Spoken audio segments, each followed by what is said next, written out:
After you, Ambassador Ghosh, we have another Bengali, Ambassador Riva Ganguly Das. She has handled ASEAN countries, Korea, Australia, New Zealand, Mongolia, Canada, Latin America, the Caribbean, and Pacific Islands. She was our ambassador in Bangladesh, and an extremely popular ambassador, not only because of her Bengali origins, but for many, many other skills and her empathy that she brought into the role.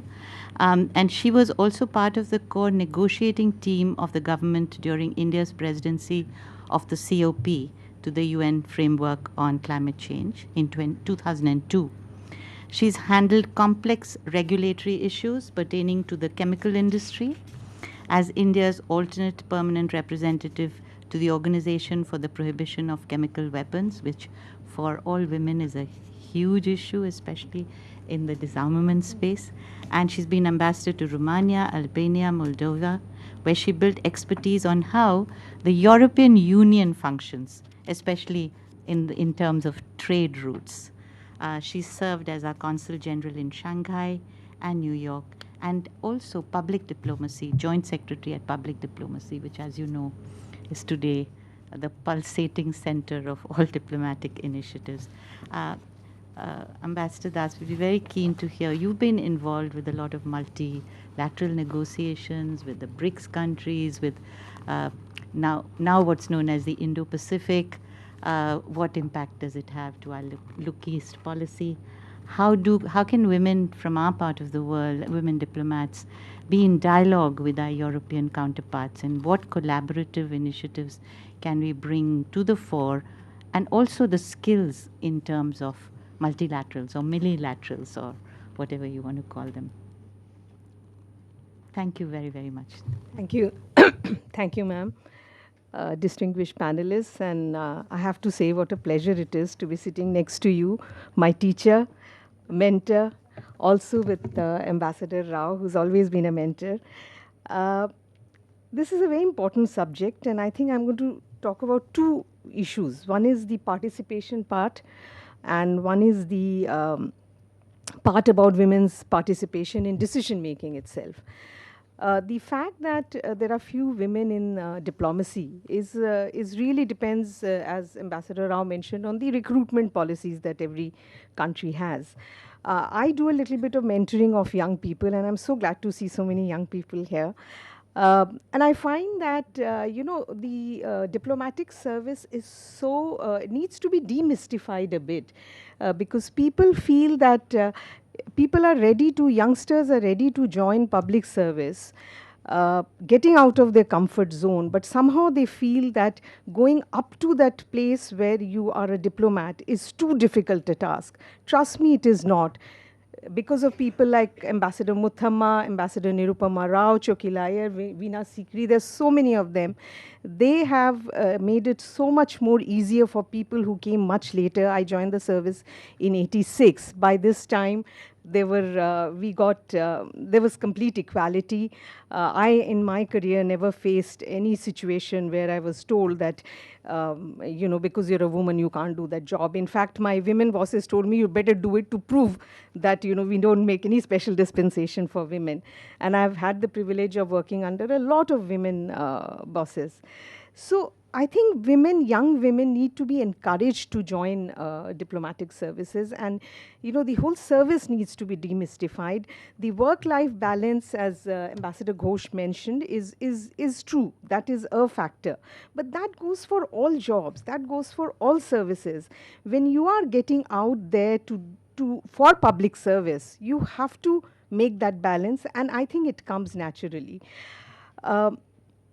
As regards the participation of women in decision making, in peace, security, etc., that will come as and when there are more women in diplomacy. There are more women who participate, who come forward and join the diplomatic services. As far as mainstreaming gender issues in foreign policy is concerned, I have worked, I was a delegate from headquarters, from Delhi to the second committee to the third committee of UN, where a lot of women's issues are discussed. In the OPCW, the Chemical Weapons Convention, where again, the perspective of women does come in. But multilateral negotiations, in a way, are a great leveler because, when you sit behind the flag, it is just the flag that speaks. And, we are notorious for our protocol concerns, but in the multilateral setting, you might be a third secretary negotiating with a permanent representative or an ambassador. You represent your country. So I've had this experience many times when large, ambassadors have come and said, "Where is your ambassador?" I said, "I represent everybody. That's the flag." So I've had much fun doing multilateral, and I think that's, because we come from, when you negotiate on behalf of India, you're coming with that background where there is equality of opportunities. And the very fact that a woman sits there in this senior position is a proof that, you have those opportunities which have allowed you to come so far. So I think when women represent their country abroad, and especially, when I represent India, that's a great soft power. You're actually presenting India's soft power. And the serving diplomats here would agree that, in most stations, lady diplomats have their own grouping because, men have their networking, which sometimes we can't penetrate. Let's face facts. So we women diplomats usually have our women's grouping, and I remember that in China, when I was posted in Shanghai, we had the Lady Consul General's grouping, and we were about 15, 16 of us, and we had access to the top level of the party, of the administration, which the men didn't have, and they were really jealous of us. They said, "How did you get to do that?" So we said, "Look, we have this women's group," and we were really very diligent about meeting. It was very interesting. We had a Cuban woman, CG, and an American, and a Venezuelan. So it was very strange grouping. People who would normally not really socialize with each other because of their political differences. We used to meet very often. So we've had, I think, being a woman sometimes is a natural advantage. I thought in Bangladesh it was an advantage, and also because I'm a Bengali.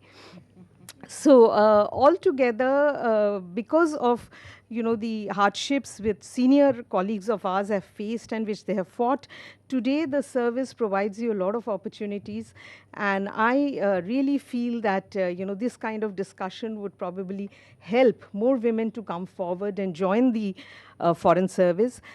Decision making in the foreign service or anywhere in the government involves a lot of stakeholders. So I think that's a very good development, that a lot of women come through the stakeholder sort of stream. But I think in actual decision making, we women bring in a lot of empathy. We bring in a very different perspective to a lot of issues, and especially during COVID. I'll just end with one small example that we were doing during COVID. This was the first phase of COVID when nobody had a clue how to deal with COVID.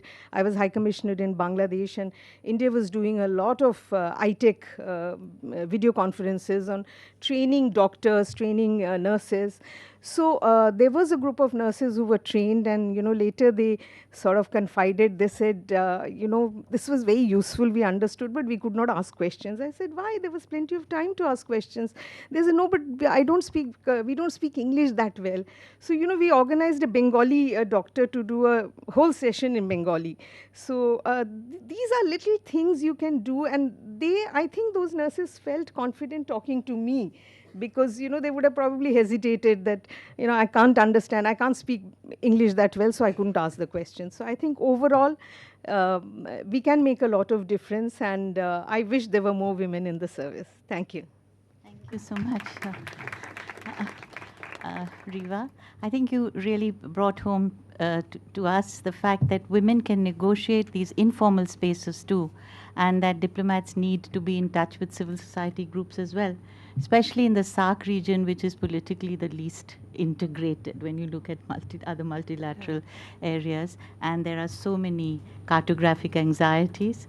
Also, the rising tide of what I want to call hyper-nationalism that comes in the way very often of, shall I say, peace-building efforts. And I think women diplomats can break through the veneer of formal posturing, which is often the domain of foreign policy.